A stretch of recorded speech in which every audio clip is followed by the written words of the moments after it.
이 바울 사도가 하나님의 말씀에 따라 정하신 뜻에 의하여서 로마에 도착하고 로마에서 일어난 마지막 일들을 우리에게 보여주고 있습니다.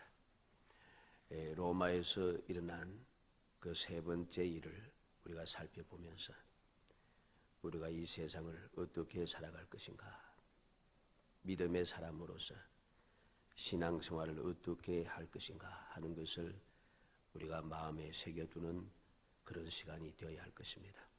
그래야 할 때에 우리의 그 삶은 주님과 함께하는 삶, 어떤 상황에서도, 어떤 환경에서도, 어떤 형편과 처지에서도 변함없는 주님의 은혜, 그 사랑을 우리가 풍성하게 깨닫고 누리면서 신앙생활의 그 즐거움, 그 행복함을 우리가 항상 체험하며 살아갈 수 있을 것입니다. 로마에서 일어난 이 일들을 보면서 우리 모든 성도들이 바울 사도와 같은 굳건한 믿음으로 주님께서 맡겨주신 사명을 잘 감당하고 주님께서 주시는 그 귀한 은혜를 누리는 행복한 성도들이 되시기를 주의 이름으로 축복합니다. 로마에서 무슨 일이 났는가? 첫째로 보면 2년 동안 오는 사람을 다 영접하였다 합니다. 30절에 보니 바울이 온 이태를 자기 셋집에 머물면서 자객이 오는 사람을 다 영접하고 그랬습니다. 온 이태, 만 2년 동안 로마에 머물렀습니다. 이것을 바울에 대한 재판이 2년 동안 열리지 않았거나 또는 판결이 지연되었다라고 하는 것을 뜻하는 것이죠. 왜 이렇게 되었을까? 유대인 고소자들이 재판에 성산이 없고 더군다나 재판 과정에서 구체적인 증거가 없이 사람을 괴롭히기 위한 고소로 여겨지면 그에 대한 응징을 받아야 했던 당시 로마의 그 법률 때문에 그것이 두려워서 고소 만료일이 18개월입니다. 18개월이 지나도록 그들은 법정에 나타나지 않은 것이죠. 그래서 이후에 골석 재판으로 바울이 무죄 판결을 받아서 석방되었을 것으로 우리는 보고 있습니다. 실제로 바울 사도는 석방이 되었기 때문이죠. 왜 석방이 되었을까? 이유가 여기에 있습니다. 2년이 돌아 만 2년 동안 열심히 복음을 전하고 있는데 바울 사도를 고소했던 사람은 한 사람도 나타나지 않아요. 로마의 법은 굉장히 어떻게 보면 무섭습니다. 오늘날 우리는 여러 가지로 자유민주주의고 법치국가라 하고 할 때 이야기하지만은 법이 어떻고 저떻고 하지만은 법대로 잘 안 됩니다. 그죠? 법을 잘 시행을 하지 않아요. 힘없는 사람은 법이 철저하지만은 조금만 힘만 있으면은 법이 실행이 안 돼요. 그래서 사람들이 법에 대해서 우습게 여기고 아예 법을 지키지 않는 무법천지가 된 것이 이 세상의 모습인 것이죠. 그런데 로마 시대는 그렇지 않습니다.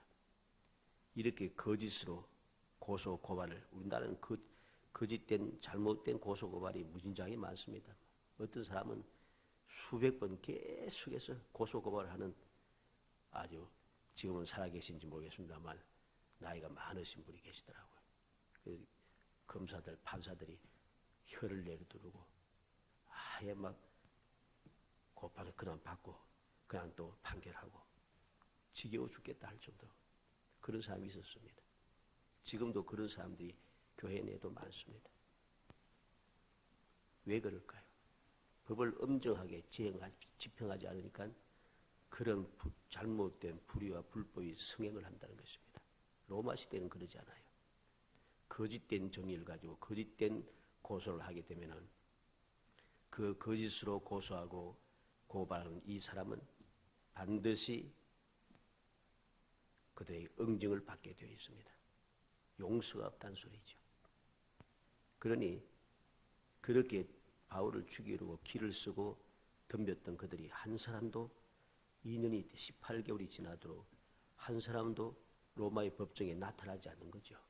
겁이 나기 때문에. 이 2년 동안 바울 사도가 어디에 있었습니까? 감옥에 있지 않고 셋집에 있었다 그랬습니다. 셋집에 2년 동안 죄수로 있으면서 어떻게 세를 내고 이래서 2년 동안 있을 수 있을까? 돈이 어디에서 났는가? 우리는 이것을 성경 말씀을 통해서 빌립보 교인들이 보낸 것이 아닌가 그렇게 봅니다. 빌립보 4장 18절 봅니다. 빌립보 4장 18절 말씀. 빌립보 4장 18절 읽어봅니다. 내게는 모든 것이 있고 또 풍부한지라 에바브로디토펜에 너희가 준 것을 받음으로 내가 풍족하니 이는 받으실 만한 향기로운 제물이요 하나님을 기쁘시게 한 것이라. 22절 말씀 봅니다. 22절도 있습니다. 모든 성도들이 너희에게 문안하되 특히 가이사의 집 사람들 중에 몇이니라. 이 빌립보서는 옥중서신이라고 해서 바울 사도가 로마의 감옥에 갇혀 있을 때 보낸 편지입니다. 그는 감옥에 있으면서 이 빌립보 교회 성도들이 에바브로 편에 보내준 것이 있으므로 풍족하다고 이야기합니다. 그리고 그가 로마에 있었다는 것을 보여주는 말씀이 빌립보 4장 22절의 말씀. 가이사 집의 사람들 중에 몇이니라. 지금 가이사 집의 사람들 중에 몇이 바울 사도와 함께 있으며 빌립보 교회 성도들에게 문안하고 있다는 것이죠. 물론 이 사람들 가이사 집 사람들에게서 황제의 그 식구란 뜻은 아닙니다. 황제의 집 안에 있는 사람들 그런 의미가 되죠. 이렇게 바울 사도가 셋집에 2년 동안 아무 염려 없이 머물면서 모든 사람들을 다 영접할 수 있었던 것은 사람을 영접하면은 그들을 대접을 해야지 않습니까? 그죠? 그게 많은 재물이 필요한 것입니다. 2년 동안 셋집에 있으니까 집세도 내야 되고 많은 사람들이 날마다 오게 되니까 그 사람들을 대접을 해야 되겠죠. 그러니 많은 재물이 필요합니다. 어디에서 왔을까? 바로 빌립보서를 통해서 우리는 바로 이 성도들을 통해서 공급된 것임을 알게 됩니다. 그리고 여기에 보니까 다 영접하고 그랬습니다. 영접한다라고 하는 이 헬라 말은 거침없이 바울을 찾는 사람들이 계속 왔다는 그런 의미가 됩니다. 그리고 그래서 계속 왔다는 의미가 되면서 다 환영하였다 이런 뜻입니다. 다 기쁘게 영접하다 이런 뜻이죠. 사도행전 15장 4절 말씀 한번 찾아보겠습니다. 사도행전 15장 4절 말씀.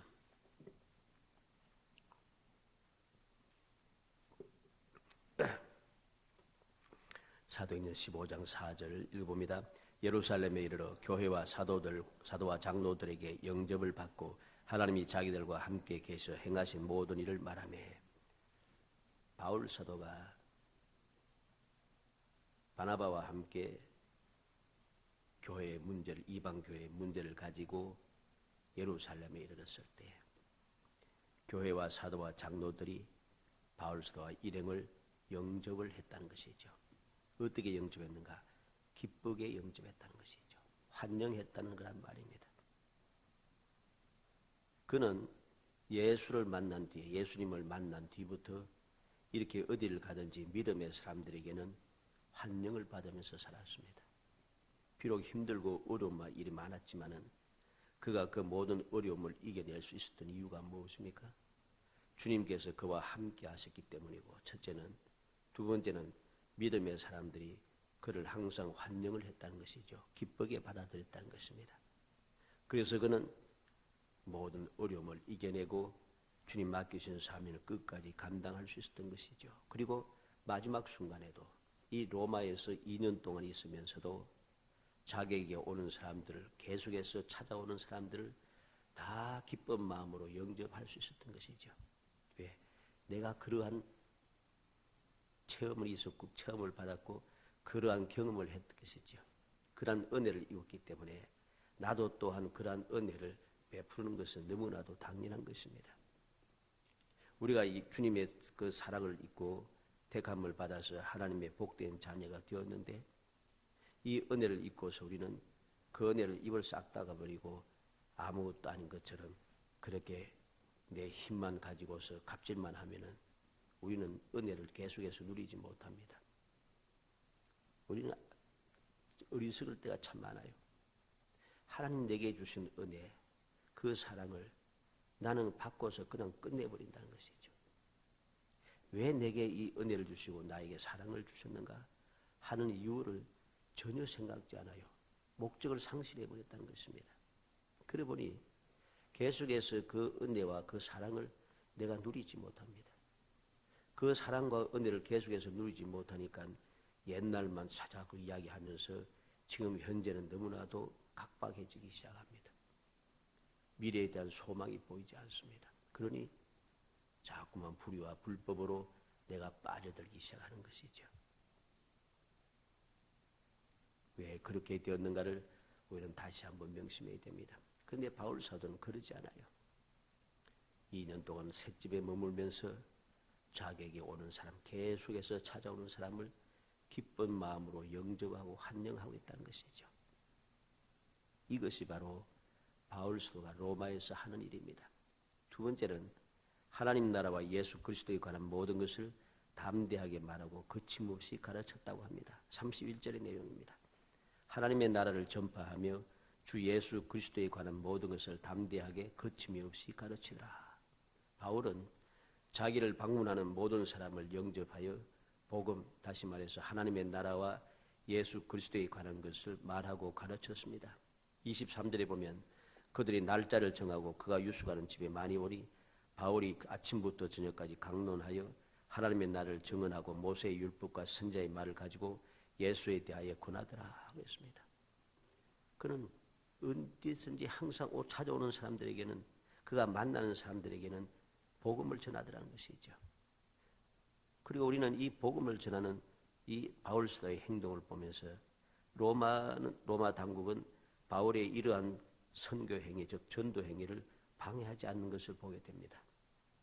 예루살렘과 다른 지역의 유대인들은 복음을 거부하고 방해했던 그러한 일이 계속해서 이어졌습니다. 그런데 로마에서는 복음이 아무런 저항을 받지 않고 전파되고 있다는 것이죠. 이것은 바울에게 주어진 소명과 주님의 약속이 성취된 것임을 우리에게 그대로 보여주는 겁니다. 사도행전 22장 21절 우리가 찾아보겠습니다. 주님께서 바울 사도에게 하신 말씀들을 우리가 다시 한번 상기해야겠습니다. 사도행전 23장 11절 말씀 읽어봅니다. 그날 밤에 주께서 바울 곁에 서서 이르시되 담대하라, 내가 예루살렘에서 나의 일을 증언한 것 같이 로마에서도 증언하여 하리라 하시니라. 예수님께서 로마에서도 증언하여 하리라 말씀합니다. 27장 23절 보겠습니다. 27장 23절에서 25절까지 읽어봅니다. 내가 속한 바 곧 내가 섬기는 하나님의 사자가 어젯밤에 내 곁에 서서 말하되 바울아 두려워하지 말라. 내가 가이사 앞에 서야 하겠고 또 하나님께서 너와 함께 항해하는 자를 다 내게 주셨다 하였으니 그러므로 여러분이여 안심하라. 나는 내게 말씀하신 그대로 되리라고 하나님을 믿노라. 하나님께서 천사를 보내어서 바울 사도에게 두려워하지 말라 하고 로마에 가서 가이사 앞에 서야 할 것이라고 말씀해 주었습니다. 하나님께서 그에게 주신 사명인 것이죠. 이 사명이 이루어진 것을 우리 말씀을 통해서 보게 되는 것입니다. 당시 세계의 중심지였던 로마에서 복음이 성공적으로 전파되기 시작했다는 것. 이 말은 곧 복음이 세계를 통해 세계로 이 중심에서부터 세계로 복음이 전파될 것이 준비되고 있다는 사실을 우리에게 그대로 보여주는 것입니다.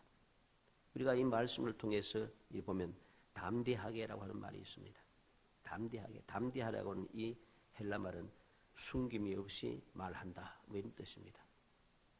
그냥 마음만 담대했다는 말이 아니고 숨김이 없이 말했다, 즉 확신을 가지고 이야기한다는 소리입니다. 사도행전 4장 13절 한번 보겠습니다. 이 담대함이 무슨 담대함인가? 사도행전 4장 13절 말씀, 사도행전 4장 13절 읽어봅니다. 그들이 베드로와 요한이 담대하게 말함을 보고 그들을 본래 학문 없는 범인으로 알았다가 이상히 여기며 또 전에 예수와 함께 있던 줄도 알고, 베드로와 요한이 공회에 서서 담대하게 말했다고 했습니다. 이 말이 오늘 담대하게 하는 말 같은 말입니다. 여기는 담대하게 하고 요금을 썼지만은 숨김없이 말했다는 것이죠. 확신을 가지고 말했다는 것입니다. 베드로와 요한은 공회 앞에 서서 누가 이 복음을 전하라고 했느냐 할 때 이에 대해서 말한다면 하나님께서 예수 그리스도를 통해서 어떠한 역사를 일으키셨는가 하는 복음을 더욱 담대하게 그들에게 말하고 있습니다. 예수 외에는 구원을 얻을 다른 이름을 우리에게 주신 적이 없다고 확신을 가지고 그는 외치고 있습니다. 이게 바로 담대하게 말한다는 의미입니다. 또 그리 보니까 거침없이 가르치더라 그랬습니다. 거침없이 가르치더라고 하는 이 말은 방해되지 않는 태도로 이 말입니다. 바울 스도가 복음을 가르치는데 아무도 나를 방해할 수 없다라고 하는 그러한 자세를 가지고서 가르쳤다는 것입니다. 자유롭게 가르쳤다는 것이죠. 이 말을 다르게 번역을 하면 그를 금하는 사람이 없다 그런 뜻입니다. 이전 번역 성경에는 그를 금하는 사람이 없더라 이렇게 했습니다. 그를 금하는 사람이 없더라.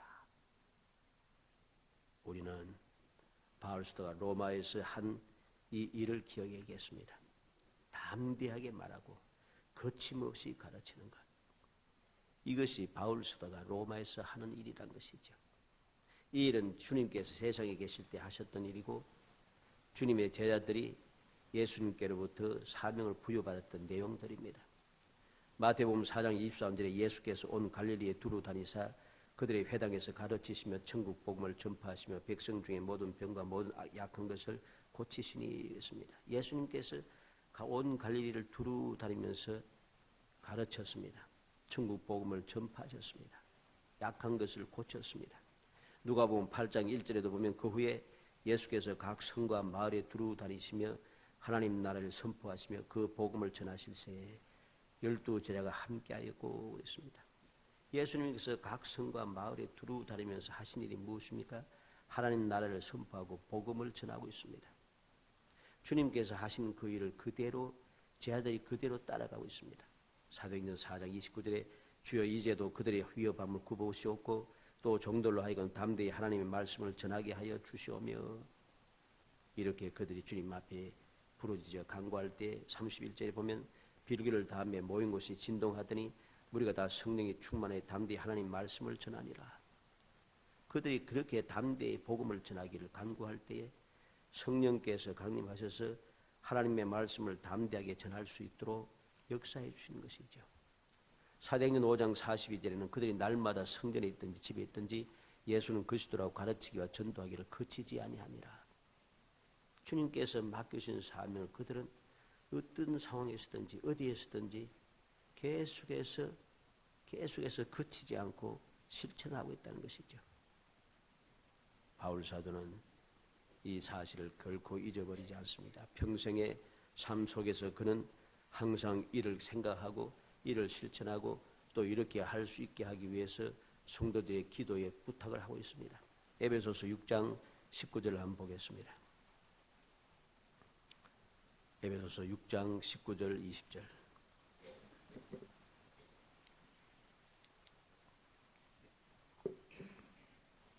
에베소서 6장 16, 19절 20절 읽어봅니다. 또 나를 위하여 구할 것은 내게 말씀을 주사 나로 입을 열어 복음의 비밀을 담대히 알리게 하옵소서 할 것이니 이 일을 위하여 내가 쇠사슬에 매인 사신이 된 것은 나로 이 일에 당연히 할 말을 담대히 하게 하려 하심이라. 바울 사도가 나를 위해서 기도하라고 했습니다. 무슨 기도를 합니까? 말씀을 주사 입을 열어 복음의 비밀을 담대히 알리게 하옵소서 이렇게 기도해달라고 성도들에게 요청하고 있습니다. 그리고 그가 쇠사슬에 매여서 지금 로마의 감옥에 갇힌 이유도 바로 이 일을 위해서 그렇게 되었다는 것입니다. 그렇기 때문에 로마의 감옥에서도 로마에 갇혀 있음에도 불구하고 그는 당연히 할 말을 담대하게 하기 위해서 그렇게 되기 위해서 기도해달라고 요청하는 것이죠. 골로새서 4장 3절 말씀도 봅니다. 골로새서 4장 3절 4절. 골로새서 4장 3절 4절 읽어봅니다. 또한 우리를 위하여 기도하되 하나님이 전도할 문을 우리에게 열어주사 그리스도의 비밀을 말하게 하시기를 구하라. 내가 이 일 때문에 매임을 당하였노라. 그리하면 내가 마땅히 할 말로서 이 비밀을 나타내리라. 우리를 위해서 기도하라. 무슨 기도입니까? 하나님이 전도할 문을 열어주시고 그리스도의 비밀을 말하게 하시기를 구해달라는 것입니다. 이 일 때문에 내가 매임을 당했다. 내가 매임을 당했다 하면 죄수가 되었다는 것입니다. 그렇게 기도하면은 내가 마땅히 할 말로서 이 비밀을 나타내리라. 마땅히 할 말로서 즉 복음을 전거하겠다는 것이죠. 디모데후서 4장 17절도 보겠습니다. 디모데후서 4장 17절 말씀. 디모데후서 4장 17절 읽어봅니다. 주께서 내 곁에 서서 내에게 힘을 주시면 나로 말미암아 선포된 말씀이 온전히 전파되어 모든 이방인이 듣게 하려 하심이니 내가 사자 입에서 건짐을 받았느니라. 주님께서 내 곁에서 내게 힘을 주시는 이유가 무엇인가? 선포된 말씀이 온전히 전파되었더라. 그래서 모든 이방인들이 듣게 하기 위해서라고 바울 사도는 그렇게 이야기합니다. 그러기 위해서 내가 사자 입에서 건짐을 받았느니라. 하나님의 보호하심을 받고 하나님의 구원의 은총을 입은 이유, 이것이 바로 주님께서 내게 능력을 주시고 구원하시고 보호하신 이유가 하나님의 말씀을 전포하고 전파되게 하기 위해서, 이방인들이 이 복음을 듣게 하기 위해서 나에게 이 은혜를 주셨다는 것이죠. 바울 사도는 이렇게 자기의 위치, 자기의 그 사명을 잊지 않고 항상 그 사명을 이루기 위해서 열심을 내고 있습니다. 그 상황이 어떠합니까? 바울은 죄수의 몸으로 쇠사슬에 묶여 끌려왔지만 신세 타령하지 않고 원망도 하지 않습니다. 오히려 원하던 로마에서 전도할 기회를 주신 하나님께 감사하며 열심을 다해서 말하고 가르친 것이죠. 하나님의 뜻은 모든 일이 잘 되고 형통할 때보다는 어려움이 많을 때 더욱더 확실하게 알 수 있게 됩니다. 바울은 자유가 없는 몸이기 때문에 밖에 나가 전도할 수는 없지만은 찾아오는 사람들에게 열심히 전도했습니다. 하나님께서 주신 사명에는 역경과 순경이 따로 없다는 것입니다. 모든 것이 형통할 때하고 모든 것이 어려울 때 사명이 달라지는 게 아닌 것입니다. 똑같이 변함없이 똑같습니다. 그래서 373장 2절에 보면은 큰 물결이 일어나 나 쉬지 못하나 이 풍랑으로 인하여 더 빨리 갑니다. 풍랑 때문에 쉴 수는 없지만, 쉴 수 없어서 힘들고 지치지만은 오히려 풍랑 때문에 내가 더 빨리 갈 수 있게 되었다. 풍랑도 유익하다는 것이죠. 이 놀라운 체험을 했기 때문에 바울 사도는 우리가 아는 대로 내게 능력 주시냐 모든 것을 할 수 있을 뿐만 아니라 모든 것이 합력하여 선을 이룬다고 그는 담대하게 말할 수 있었던 것이죠. 그가 삶을 통해서 바로 이 모든 것을 체험했기 때문입니다. 우리는 기억해야 됩니다. 하나님의 말씀은 세상에 따라서 변하는 것도 아니고 세상의 시류에 따라서 적당히 적용되는 것이 아닙니다. 하나님의 말씀은 예나 지금이나 변함없을 뿐만 아니라 죄로 죽어가는 심령들을 구원하고 새 속에 물든 사람을 새롭게 변화시키는 능력의 말씀인 것을 알아야 됩니다. 우리는 사업을 하는 사람이나 장사를 하는 사람들이 사업이나 장사를 하다가 어려우면 다른 것으로 변경할 수도 있습니다. 직장을 다니던 사람들이 다른 직장을 바꿀 수도 있습니다. 그러나 현실을 극복한다는 것은 쉬운 일이 아니죠. 그러기 때문에 사람들은 처음에는 단단히 굳은 결심을 하고 올바르게 살아보겠다고 끝까지 하겠다고 결심을 하고 시작하지만은 얼마 가지 못해서 현실에 자꾸만 부딪히다 보니까 나도 모르게 현실에 적당하게 야합하게 되는 것이죠. 처음에는 청렴결부하게 살아보려고 시작했지만은 현실에 부딪히다 보니까 어느덧 나도 모르게 변질되어 있습니다. 이것은 세상 사람들이 살아가는 방식이죠. 그러나 성도들은 그래서는 안 되는 것입니다. 믿음이나 신앙의 생활이 세월에 따라서 시일에 따라서 달라져서는 안 되는 겁니다. 세상 모든 것이 다 바뀌고 사람들이 다 바뀌고 문화가 모든 문화라든가 모든 그 생활 방식이라든가 이게 다 바뀌어도 우리의 믿음이나 신앙생활은 절대로 바뀌어서는 안 됩니다. 복음을 현실에 영합시키는 것이 아니고 현실 복음에 적합하도록 변화시켜야 하는 것이죠.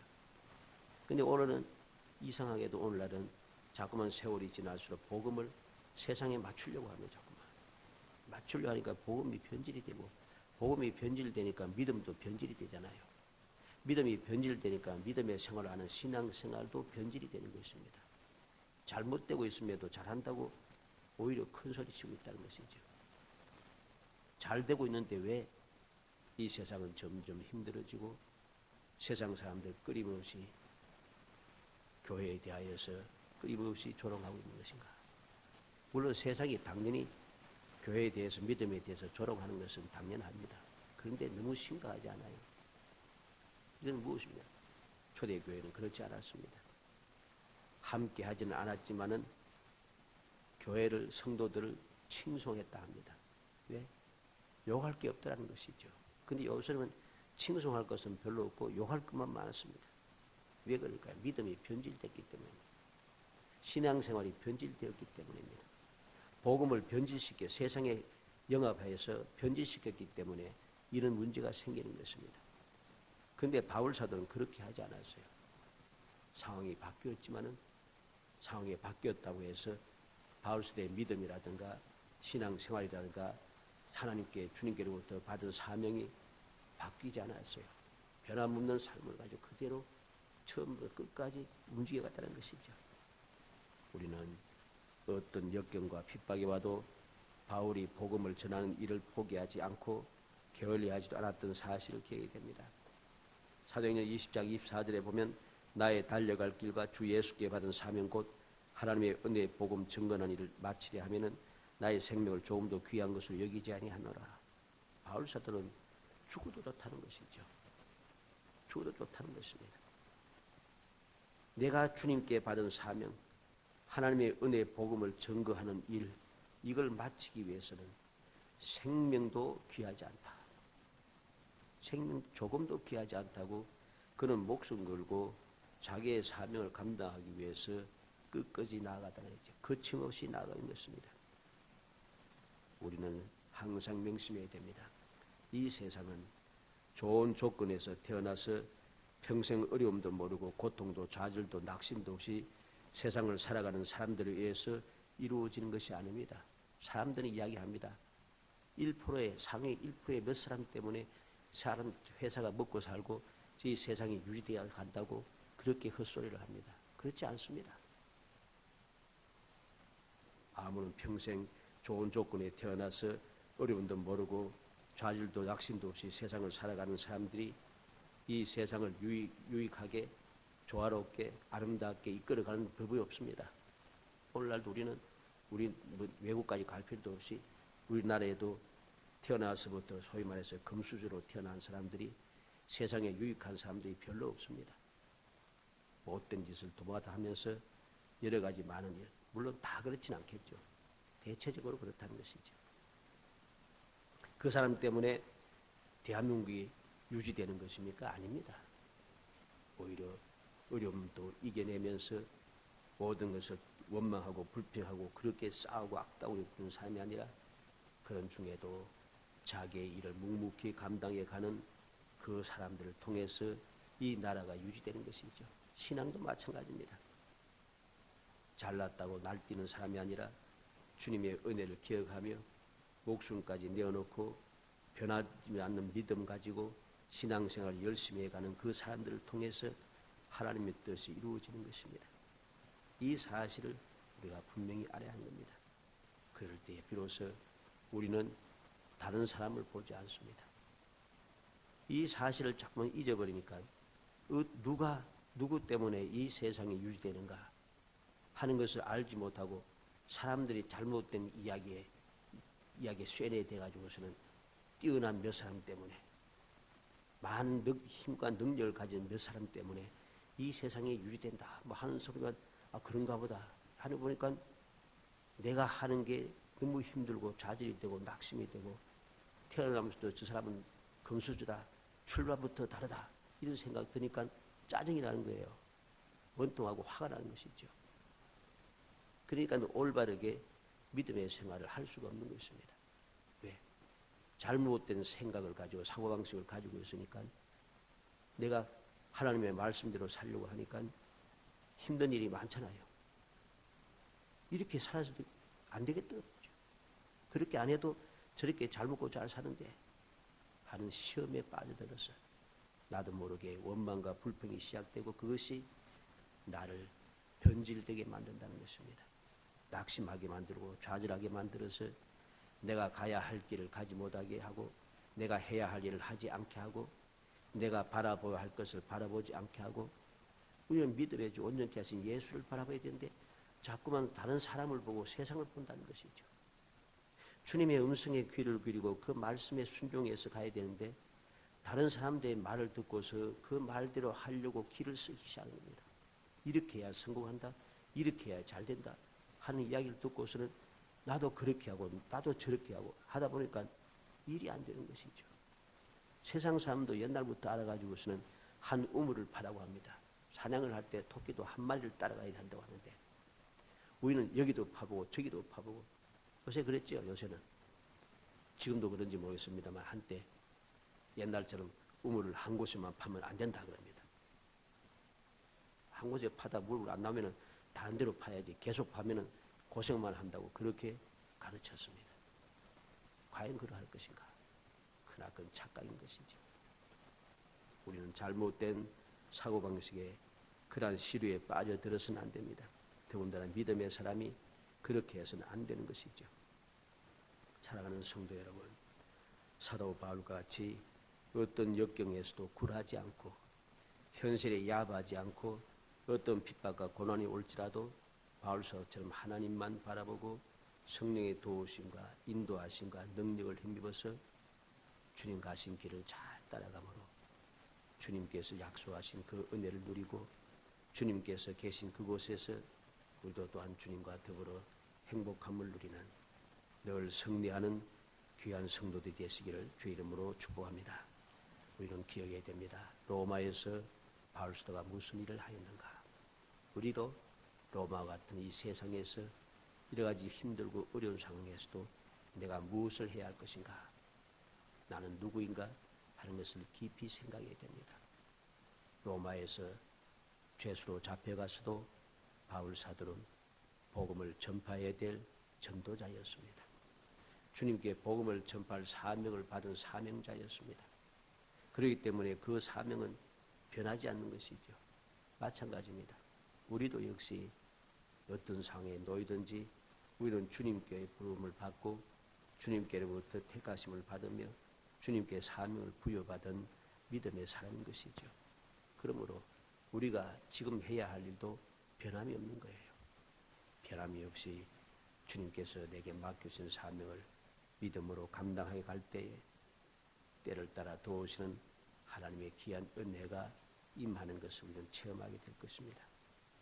로마의 죄수로 이태 동안 2년 동안 잡혀 있었지만 그는 이 셋집에서 나올 수 없습니다. 그는 감옥이 아니고 셋집에 있다고 해서 집 밖으로 마음대로 다닐 수 있는 게 아니에요. 죄수로 잡혀왔기 때문에 비록 감옥이 아니고 셋집에 있다 할지라도 셋집에서 나와서는 안 됩니다. 그런 상황임에도 그는 자기의 본분을 잊지 않고 그대로 실천했다는 것이죠. 우리도 우리의 본분을 잊지 않고 실천하여서 내가 누구인가, 내가 무엇을 해야 할 것인가, 주님께서 내게 원하시는 것이 무엇인가 항상 마음에 새기고 또 새겨서 바울 사도처럼 끝까지 모든 일을 감당함으로 주님께서 나를 통하여서 이루시고자 하시는 그 귀한 은혜를 우리가 체험하고 또 주님의 그 약속하신 놀라운 축복을 우리가 누리며 살아가는 주님께서 어떤 기적의 역사를 일으키는가 기적에 동참하고 그 기적을 내 것으로 받아 누리는 삶이 될지언정 결코 구경꾼이 되는 그런 사람이 되지 않기를 주의 이름으로 축복합니다. 은혜 감사합니다. 사랑하여 주셔서 택하여 주시고 주님의 은혜 가운데 여기까지 이르게 하심을 감사합니다. 힘들고 어려울지라도 죄수로 잡혀와서 아버지 집에서 떠나지 못하고 2년 동안 그것에 머물러 있을 수밖에 없는 상황이지만 바울 사도는 자기의 본분을 잃지 아니하고 자기의 직분을 잃지 아니하며 아버지 자기가 누구인지 항상 기억하면서 그곳에서 끊임없이 자기의 사명을 감당한 것을 바라봅니다. 그리할 때 주님께서 그 2년 동안 살아가는 모든 일들, 영접하는 모든 일들, 모든 것을 끊임없이 공급하시고 해야 할 일을 할 수 있도록 주님께서 역사하시는 기적의 역사를 우리가 보게 됩니다. 저희들도 이 믿음을 가지고 주님 맡겨주신 사명을 감당하고 주님의 뜻을 이루어가게 해 주시기 원합니다. 그래 주님께서 어떻게 역사하시는지 그 기적의 삶 속에 동참하게 하시고 그 기적의 삶이 나의 삶이 되어지게 하시고 결코 구용꾼으로 전락되지 않도록 성령께서 감화 감동하시고 능력의 장중에 붙들어 주시옵소서. 예수님의 이름으로 기도합니다. 아멘.